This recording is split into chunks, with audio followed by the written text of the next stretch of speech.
La démarche QVT, nous l'avons axée en 4 étapes.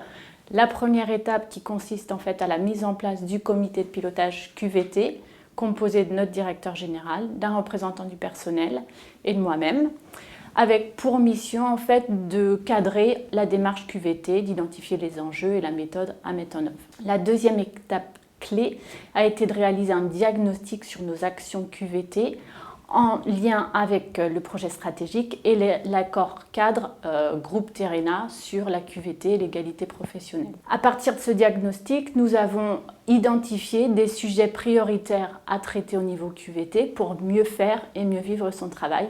Tout cela en concertation avec nos représentants du personnel. La troisième étape a été en fait de lancer les expérimentations QVT. Donc on a lancé 2 chantiers. Un premier chantier sur le dispositif d'amélioration des entretiens de progrès et un deuxième qui consiste à sensibiliser et impliquer nos managers sur la démarche QVT. Et enfin, la 4e étape, au vu des expérimentations, faire vivre le travail qui a été produit.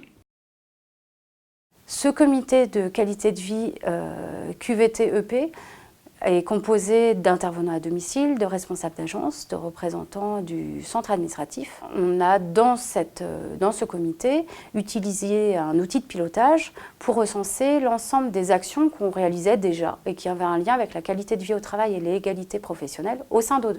On l'a décliné à travers un accord de méthode qu'on a signé ensemble afin de poser les choses.